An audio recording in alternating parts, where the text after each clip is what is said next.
Hey students, once again welcome back to our YouTube channel Biotech Dunia. Let's success together. तो students, आज की video में हम biotechnology के प्रिंसिपल एंड प्रोसेसेस का पार्ट 3 कवर करेंगे और जो इस पार्ट में कंटेंट्स कवर होंगे वो ये है जैसे कि process of recombinant DNA technology. ठीक है, इसके बारे में पढ़ेंगे कि ये प्रोसेस क्या है, ठीक है, कैसे वर्क करती है या किस चीज़ के लिए प्रोसेस यूज़ की जाती है। तो इस सभी के बारे में हम इस प्रोसेस में पढ़ेंगे। तो नेक्स्ट टॉपिक है हमारा आइसोलेशन ऑफ जेनेटिक मटेरियल। तो पढ़ेंगे कि जो जेनेटिक मटेरियल है जैसे कि जीन या डीएनए या वेक्टर, ठीक है, या कोई प्लाज्मिड है, उसे कैसे हम आइसोलेट करते हैं, या कोई पर्टिकुलर आरएनए है उसे किस तरीके से हम आइसोलेट करते हैं, कौन से एंजाइम या सॉल्यूशंस है जो वो यूज़ होते हैं आइसोलेशन का जेनेटिक मटेरियल को आइसोलेट करने के लिए। ठीक है, तो वो सभी हम आइसोलेशन ऑफ जेनेटिक मटेरियल में पढ़ेंगे। देन नेक्स्ट कंटेंट है या नेक्स्ट टॉपिक जो है वो है हमारा cutting of DNA from specific site. इसमें हम पढ़ेंगे कि कैसे हम डीएनए को स्पेसिफिक साइट से कट करते हैं, या कौन से टूल्स हैं जिनकी मदद से हम इस डीएनए को स्पेसिफिक फ्रैगमेंट में या किसी इस डीएनए से कोई स्पेसिफिक जीन को किस तरह से कट करते हैं। ठीक है, ये सब हम इसमें पढ़ेंगे।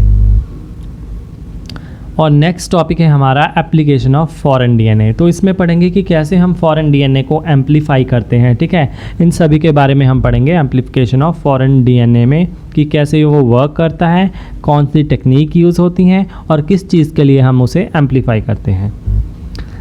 एंड नेक्स्ट टॉपिक है जो वो है हमारा ट्रांसफ़र ऑफ फॉरेन जीन या डीएनए इनटू होस्ट। किस तरीके से हम हमारा फॉरेन जीन है या जो डीएनए है फॉरेन, उसे किस तरीके से हम होस्ट में ट्रांसफ़र करते हैं, कौन सी टेक्निक से ट्रांसफ़र करते हैं। तो ये सब हम पढ़ेंगे ट्रांसफ़र ऑफ फॉरेन जीन या डीएनए इनटू होस्ट में।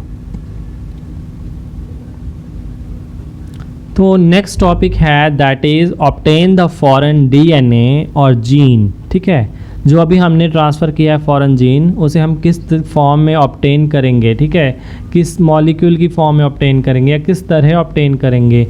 ठीक है, तो वो सब हम पढ़ेंगे इस टॉपिक के अंडर। अभी नेक्स्ट टॉपिक है बायोरिएक्टर्स। तो इसमें पढ़ेंगे कि बायोरिएक्टर्स होते क्या हैं, किस तरह वर्क करते हैं, या किस तरह का इनका ऑपरेटस है, या कौन से प्रिंसिपल पे ये बेस्ड है। ठीक है, किस चीज़ के लिए यूज़ होता है। तो ये सब हम बायोरिएक्टर्स के अंडर पढ़ेंगे।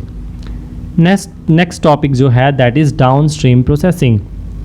तो पढ़ेंगे कि डाउनस्ट्रीम प्रोसेसिंग क्या होती है या किस चीज़ के लिए जनरली यूज़ होती है। तो ये सभी चीज़ें हम पढ़ेंगे हमारी डाउनस्ट्रीम प्रोसेसिंग में। तो चलिए शुरू करते हैं with process of recombinant DNA technology में। तो रिकॉम्बिनेंट डीएनए टेक्नोलॉजी की जो प्रोसेस है उसमें क्या इन्वॉल्व रहता है, चलिए देखते हैं। जैसे हम किसी स्पेसिफिक डीएनए का सीक्वेंस या फ्रेगमेंट है, उसे किस तरीके से हम क्लोन करते हैं, यानी उसकी आइडेंटिकल कॉपी बनाते हैं। ठीक है, और वही जो डीएनए कोई सीक्वेंस है या कोई डीएनए फ्रेगमेंट है, उसे किस तरह से हम किसी वेक्टर में या किसी पर्टिकुलर डीएनए में इंसर्ट करते हैं, और किस तरह से इन्हें कैपेबल बनाते हैं कि वो रेप्लिकेट हो सके होस्ट सेल के अंदर।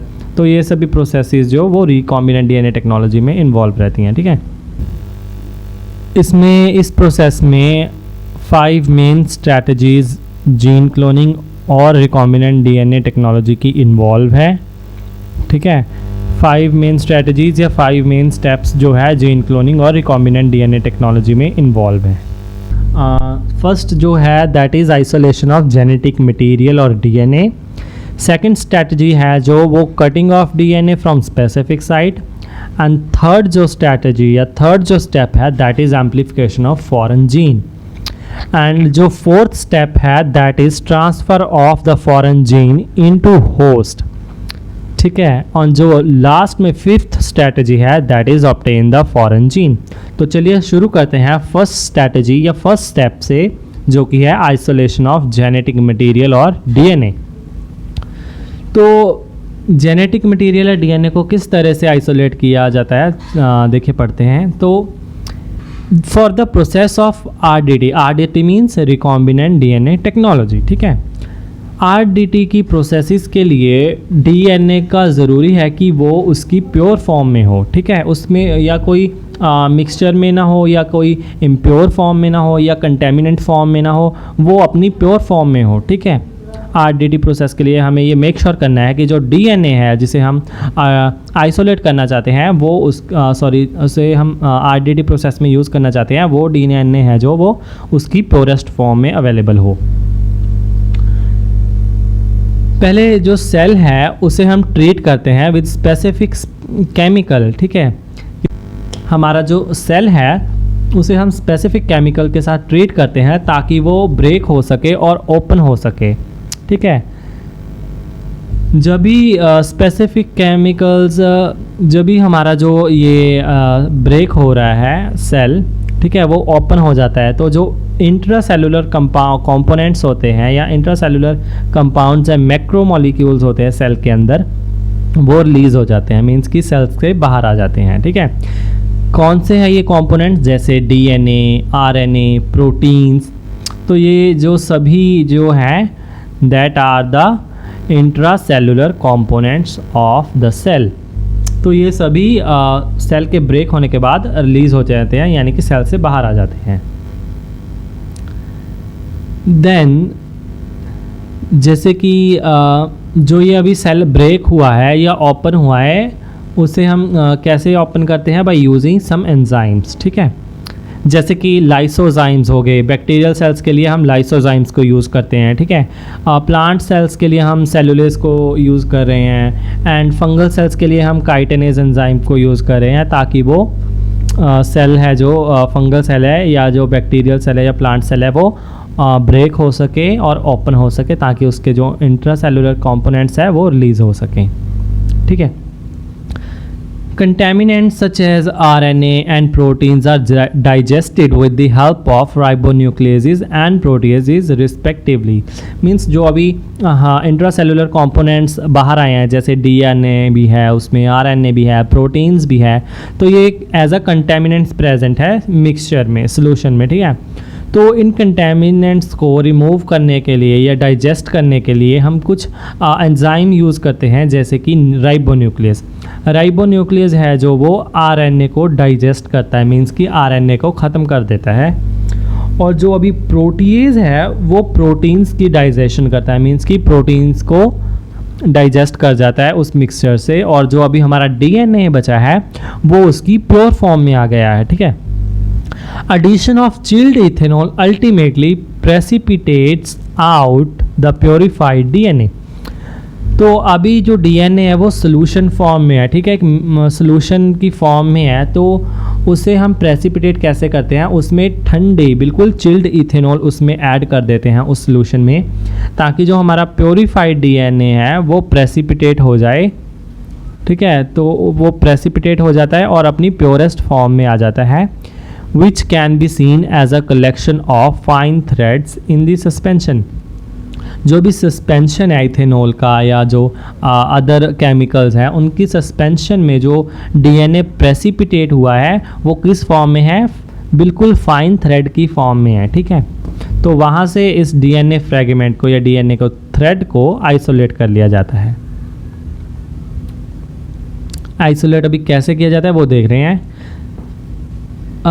Cutting of DNA from specific site. अभी जो डीएनए है, ठीक है, सस्पेंशन सोल्यूशन में है, उसे हम फ्रेगमेंट्स में कैसे कट करते हैं देखिए जैसे लिखा है, DNA is cut into fragments with the help of restriction enzyme. जो अभी डीएनए है वो तो पूरा जीनोम है जो हमने आइसोलेट किया है, ठीक है।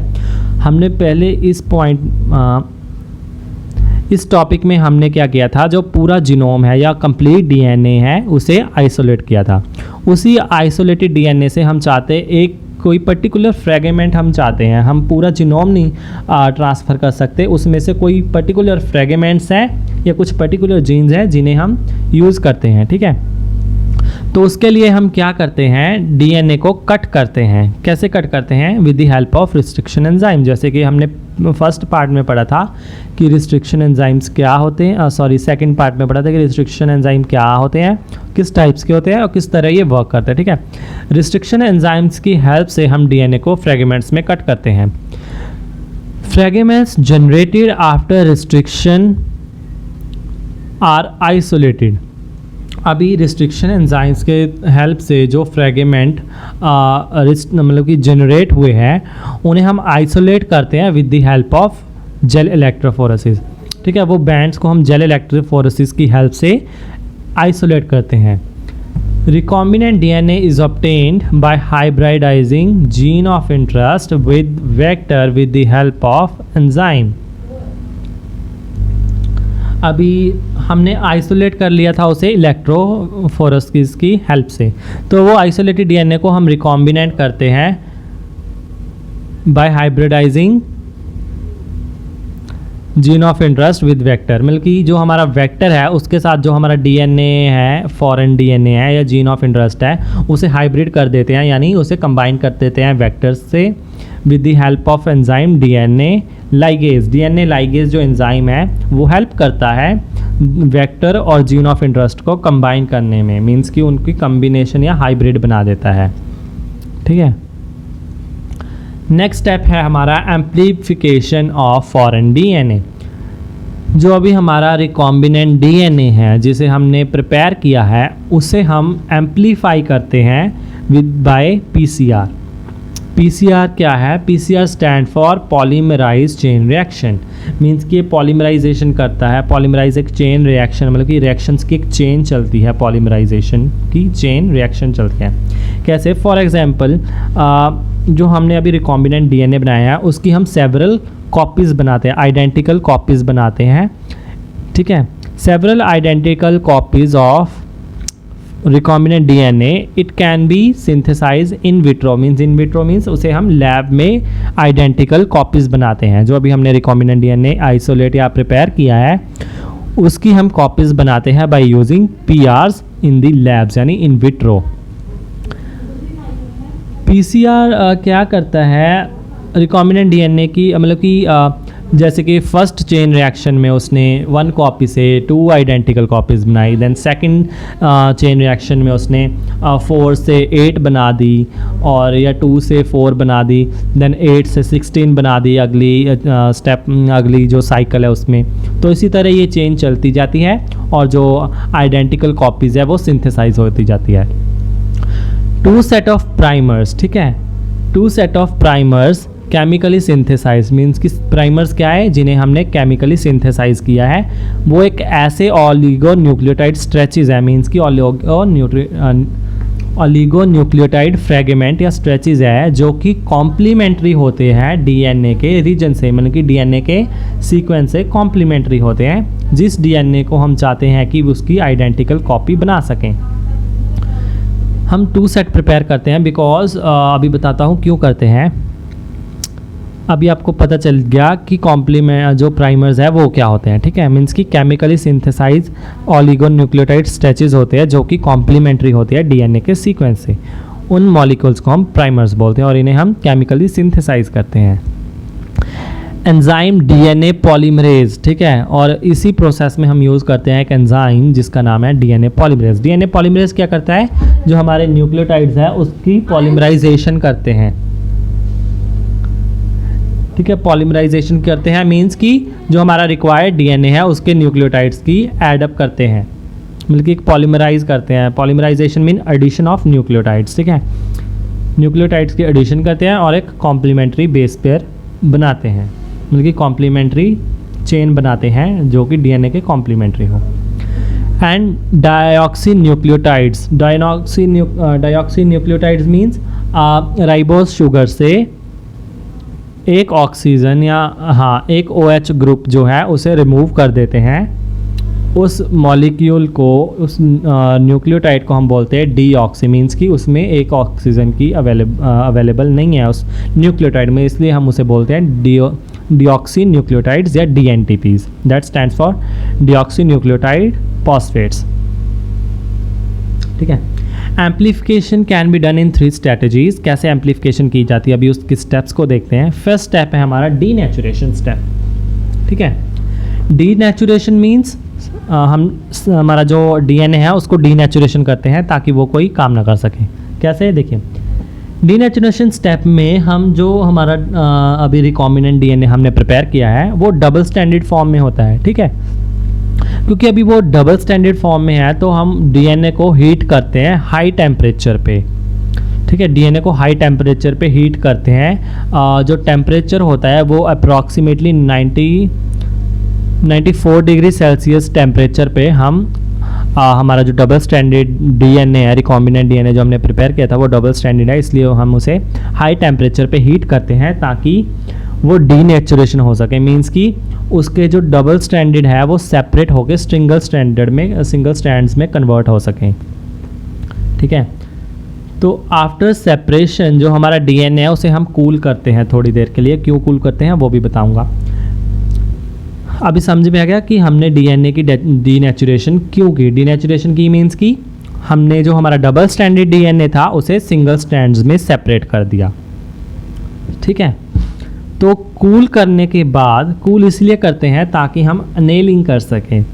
अनेलिंग कैसे, जो हम कूल करते हैं near about 45 to 50 degree Celsius के टेम्परेचर पे उसे अराउंड कूल करते हैं। अनेलिंग करते हैं। अनेलिंग क्यों करते हैं? अनेलिंग में हम क्या करते हैं, जो हमने अभी मैंने बोला कि हमने प्राइमर 2 सेट ऑफ प्राइमर्स का बारे में बताया कि क्या होते हैं।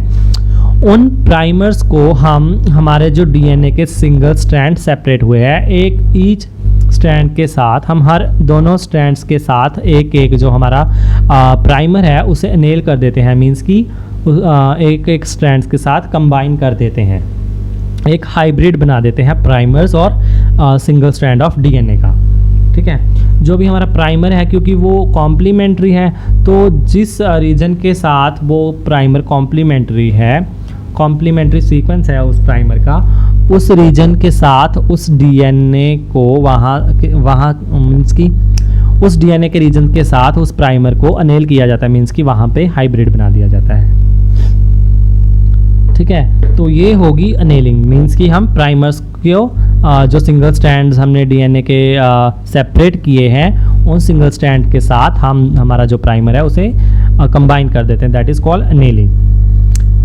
नेक्स्ट स्टेप है जो that is extension. Extension step में क्या होता है, जो अभी हमने अनेल किए हैं स्ट्रैंड्स, उन्हें डीएनए पॉलीमरेज जो एंजाइम है, जैसे कि मैंने बताया कि वो क्या करता है, जो डीएनए पॉलीमरेज एंजाइम है वो जो हमारे प्राइमर्स हैं उन्हें एक्सटेंड करता है। एक्सटेंड करता है मीन्स कि एक्सटेंशन करता है, उनकी एक्सटेंडिंग करता है उन प्राइमर्स को। मीन्स कि कॉम्प्लीमेंट प्राइमर के साथ जो हमारा डीएनए पॉलीमरेज है वो जाके अटैच हो जाता है और एक एक कॉम्प्लीमेंट्री जो न्यूक्लियोटाइड है डीएनए के रीजन से, या जो सिंगल स्ट्रैंड डीएनए है उसका जो सीक्वेंस है, उसके सीक्वेंस के साथ जो न्यूक्लियोटाइड या जो बेस पेयर कॉम्प्लीमेंट है, उस बेस पेयर उस कॉम्प्लीमेंट न्यूक्लियोटाइड को ऐड करता जाता है और जो हमारा डीएनए पॉलीमरेज है वो आगे चलता जाता है और पीछे जो है न्यूक्लियोटाइड्स को ऐड करता चले जाता है, और जो हमारा सिंगल स्ट्रैंड डीएनए था उसे डबल स्ट्रैंड में जो वो है कन्वर्ट कर देता है। और इस तरह जो है ये प्रोसेस चलती जाती है दोबारा से दोबारा, और जो हमारी एम्प्लीफिकेशन है वो डीएनए की होती जाती है। मींस की आइडेंटिकल कॉपीज़ जो है वो सिंथेसाइज हो जाती है इस कंप्लीट प्रोसेस के थ्रू, ठीक है। तो ये था हमारा एम्प्लीफिकेशन ऑफ फॉरेन डीएनए में। नेक्स्ट जो टॉपिक है that is transfer of foreign gene into the host. Means कि किस तरह से हम ट्रांसफ़र करते हैं फॉरेन जीन या रिकॉम्बिनेंट। अभी फॉरेन जीन्स मीन्स कि जो हमने अभी रिकॉम्बिनेंट प्रिपेयर किया है, ठीक है, वही है अभी फॉरेन जीन। तो इसमें फॉरेन जीन मीन्स कि जो रिकॉम्बिनेंट डीएनए हमने अभी प्रिपेयर किया है उसी को अभी मैं फॉरेन जीन बोल रहा हूँ। तो उसे हम किस तरीके से होस्ट के सेल के अंदर ट्रांसफ़र करते हैं। Insertion of recombinant DNA into the host is done by several methods. जैसे बहुत सारे मेथड्स हैं रिकॉम्बिनेंट डीएनए को, या रिकॉम्बिनेंट वेक्टर, या जीन ऑफ इंटरेस्ट, या कोई पर्टिकुलर जीन डीएनए फ्रेगमेंट, ठीक है, उसको इंसर्ट या ट्रांसफ़र करने के लिए होस्ट के अंदर बहुत सारे मेथड है। जैसे कि transformation, in case of bacteria के अंदर ट्रांसफॉर्मेशन होती है, जैसे कि मैंने बताया था ट्रांसफॉर्मेशन टेक्निक्स जैसे थी माइक्रो इंजेक्शन, इलेक्ट्रोपोरेशन, या हमारा जीन गन मेथड। तो इन ट्रांसफॉर्मेशन टेक्निक्स के साथ हम बैक्टीरियल सेल्स में हमारा जो जेनेटिक मटेरियल है या फॉरेन जीन है, रिकॉम्बिनेंट डीएनए, उसे ट्रांसफ़र कर देते हैं। डिसआर्म्ड वेक्टर्स, ये मैंने पढ़ाया नहीं है। डिसआर्म्ड वेक्टर्स भी एक टाइप्स के वेक्टर होते हैं, जैसे कि मैंने जैसे बायोलिस्टिक या माइक्रो इंजेक्शंस की हेल्प से हम प्लांट्स या एनिमल सेल्स में भी ट्रांसफ़र करते हैं हमारा जो रिकॉम्बिनेंट डीएनए है। ठीक है, the cells bearing recombinant DNA are selected because the recombinant exclusive have selectable markers in them similar to antibiotic resistance. जो हमने जो भी सेल्स हैं जिनमें कि रिकॉम्बिनेंट डीएनए हमने ट्रांसफ़र किया है, उन्हें हम सिलेक्ट कर लेते हैं, क्योंकि उन रिकॉम्बिनेंट्स जो हमने जो रिकॉम्बिनेंट डीएनए बनाया है या जो अभी रिकॉम्बिनेंट सेल्स बने हैं, उन्हें हम कैसे सिलेक्ट करते हैं? थ्रू सिलेक्टेबल मार्कर्स, क्योंकि उनमें कुछ सिलेक्टेबल मार्कर्स प्रेजेंट होते हैं, जैसे कि कुछ जो सिलेक्टेबल मार्कर्स है वो सिमिलर होते हैं एंटीबायोटिक रेजिस्टेंस, मींस कि वो केमिकल में कुछ रेजिस्टेंस शो करते हैं या कोई ऐसा कलर देते हैं जिससे हमें पता चलता है कि वो रिकॉम्बिनेंट जो हमने प्रिपेयर किया वो रिकॉम्बिनेंट है। ठीक है, तो वहाँ से पता चलता है कि वो जो है वो रिकॉम्बिनेंट सेल है या रिकॉम्बिनेंट डीएनए उस सेल में प्रेजेंट है, वहाँ से हम उन सेल्स को सिलेक्ट कर लेते हैं। ठीक है, जैसे हम आगे आने वाली वीडियोस में पढ़ेंगे उसके बारे में भी, कैसे हम सिलेक्टेबल जो मार्कर हैं उनको किस तरह से सिलेक्ट करते हैं उनके थ्रू, वो हम आने वाली वीडियोस में पढ़ेंगे। देन नेक्स्ट टॉपिक है जो वो ऑब्टेन द फॉरेन जीन। अभी हमने रिकॉम्बिनेंट डीएनए ट्रांसफ़र किया, किस लिए किया? क्योंकि हम ऑब्टेन करें उस फॉरेन जीन को या फॉरेन रिकॉम्बिनेंट वेक्टर को या फॉरेन डीएनए को हम ऑब्टेन कर सके, उसकी प्रोडक्शन या उसका एक्सप्रेशन है या कोई वो पर्टिकुलर प्रोटीन बना रहा है, उसे किस तरह या किस फॉर्म में ऑब्टेन करेंगे, वो सब हम इस टॉपिक में पढ़ेंगे। देखिए, this is stage for which the recombinant DNA produce. ठीक है, ये वो स्टेज है जिसलिए हमने रिकॉम्बिनेंट डीएनए बनाया। ठीक है, the cell containing recombinant DNA will produce a novel protein. जैसे कि मैंने बताया कि जो हमने रिकॉम्बिनेंट डीएनए बनाया था, ये जो सेल है, ठीक है, जो सेल है इस स्टेज में जो सेल है उसमें रिकॉम्बिनेंट डीएनए प्रेजेंट है, सेल कंटेनिंग रिकॉम्बिनेंट डीएनए। जो सेल में वो रिकॉम्बिनेंट डीएनए है वो क्या कर रहा है? प्रोड्यूस कर रहा है एक नोवेल प्रोटीन प्रोडक्ट को, मींस एक पर्टिकुलर प्रोटीन्स को या एक पर्टिकुलर प्रोडक्ट को क्या कर रहा है? प्रोड्यूस कर रहा है। जैसे कि कोई रिकॉम्बिनेंट प्रोटीन हो गया या कुछ रिकॉम्बिनेंट इंसुलिन हो गया या हमारी कोई अल्कोहल हो गई या कोई अन्य वैक्सीन हो गई। तो ये सब क्या है? इन सभी चीज़ों के लिए जो हमने रिकॉम्बिनेंट सेल बनाया था उसकी प्रोडक्शन के लिए हम कैसे उन्हें ऑब्टेन करेंगे वो देखते हैं, क्योंकि हमें पता है कि वो रिकॉम्बिनेंट डीएनए अभी कोई नोवेल प्रोटीन या प्रोडक्ट प्रोड्यूस कर रहा है। ठीक है, तो लार्ज स्केल प्रोडक्शन में क्या होता है, जो हमारा डिज़ायरेबल प्रोडक्ट्स है जैसे एंटीबायोटिक्स, वैक्सीन्स, एंजाइम, वो हम उन्हें बायोरिएक्टर में यूज़ करते हैं, मतलब कि प्रोड्यूस करते हैं। लार्ज स्केल प्रोडक्शन में हम जो हमारा प्रोडक्ट है, जिसे हम प्रोडक्ट को बनाना चाहते हैं, उस प्रोडक्ट को हम बायोरिएक्टर्स में बनाते हैं ऑन लार्ज स्केल्स। क्योंकि बायोरिएक्टर्स क्या करता है, इस प्रोसेस को, जो अभी हमने पूरी रिकॉम्बिनेंट प्रोसेस पढ़ी है, ठीक है, बायोरिएक्टर क्या करता है, जो हमारे सेल्स है वो किस तरह प्रोड्यूस करते हैं, वो सेल्स की प्रोडक्शन को एक ऑप्टिमम कंडीशन प्रोवाइड करता है। ठीक है, bioreactors are used to provide optimum condition to the cells और माइक्रोब्स। ठीक है, बायोरिएक्टर क्या करता है, सेल या माइक्रोब्स को ऑप्टिमम कंडीशंस प्रोवाइड करता है, मींस जैसे कि ऑप्टिमम पीएच हो गई, ठीक है, या कुछ और फैक्टर्स हो गए, वो भी हम अभी नेक्स्ट स्लाइड में डिस्कस करेंगे। तो एक होता है हमारा कॉन्टिन्यूस कल्चर। जो बायोरिएक्टर था उनमें हम एक सिंपल कल्चर का यूज़ करते हैं, जिसे हम बोलते हैं बैच कल्चर। ठीक है, बायोरिएक्टर्स में हम बैच कल्चर यूज़ करते हैं, और एक बायोरिएक्टर्स होते हैं जिनमें हम की कॉन्टिन्यूस कल्चर यूज़ करते हैं। कॉन्टिन्यूस कल्चर में क्या होता है, जो हमारा यूज्ड कल्चर होता है, कल्चर मीडिया होता है ना, उसे हम एक साइड से रिमूव करते जाते हैं। मतलब कि एक बायोरिएक्टर है फॉर एग्जांपल, वो उसे हम कॉन्टिन्यूस कल्चर के लिए यूज़ करते हैं। उस बायोरिएक्टर में एक तो हम एक साइड से हम जो हमारा कल्चर मीडिया यूज्ड हो चुका है माइक्रोब्स के थ्रू उसे हम रिमूव कर देते हैं, और एक साइड से हम दूसरी साइड से जो हमारा फ्रेश कल्चर मीडिया है जो कि अनयूज्ड है उसे ऐड करते जाते हैं। ठीक है, तो इसीलिए जो कल्चर कॉन्टिन्यूस कल्चर है उसमें एक साइड से जो यूज्ड कल्चर मीडिया उसे ड्रेन ऑफ करते जाते हैं, मीन्स कि रिमूव करते जाते हैं, और दूसरी साइड से जो फ्रेश मीडिया उसे ऐड करते जाते हैं। Cells are kept throughout in their lag और एक्सपोनेंशियल फेज। जो सेल्स हैं, रिकॉम्बिनेंट सेल्स हैं, उन्हें किस फेज़ में रखा जाता है एंटायर प्रोसेस में?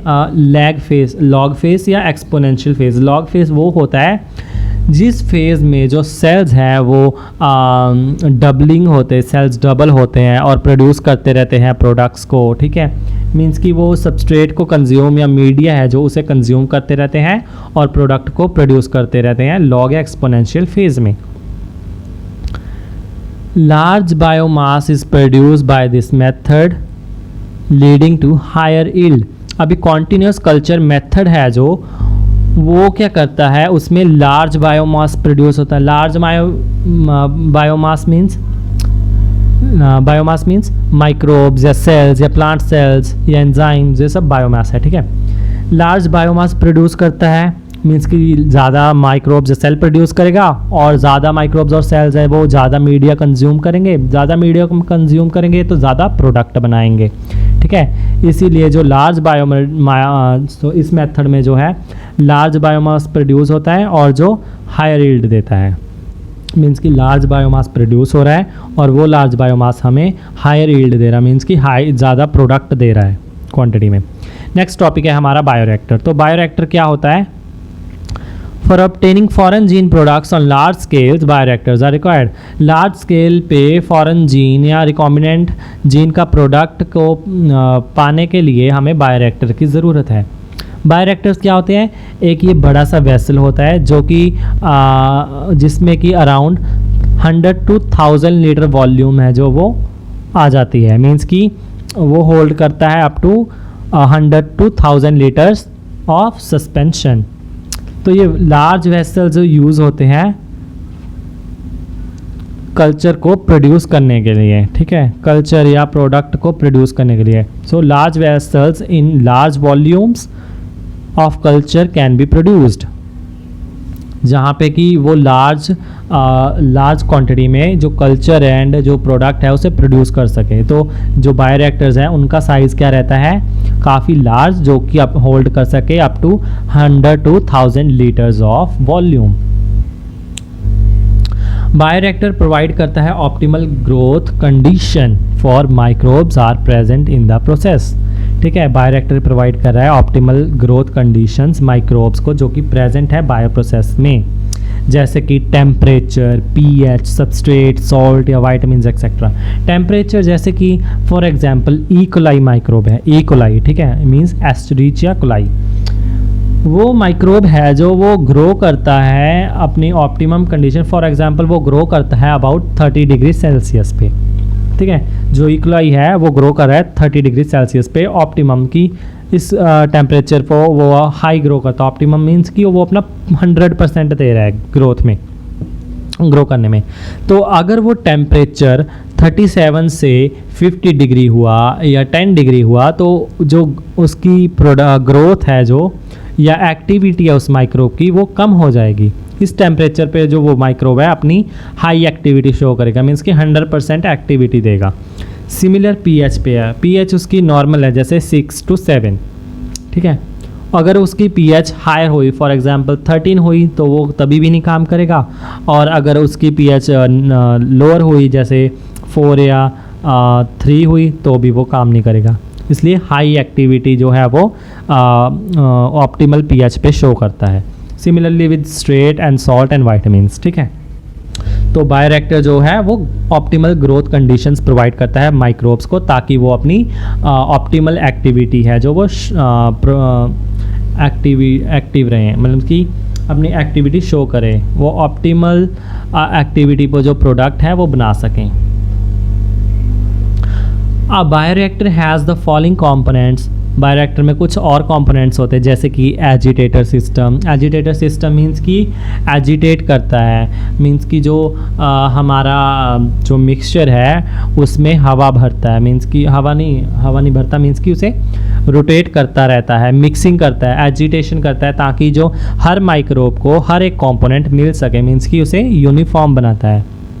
ठीक है, होमोजीनियस मिक्सचर प्रोवाइड करता है। होमोजीनियसनेस जो है सस्पेंशन की या मीडिया की या उस सॉल्यूशन की, वो मेंटेन रखता है एजिटेटर सिस्टम, मींस कि एजिटेशन कर रहा है। किसके थ्रू? इम्पेरलर्स के थ्रू।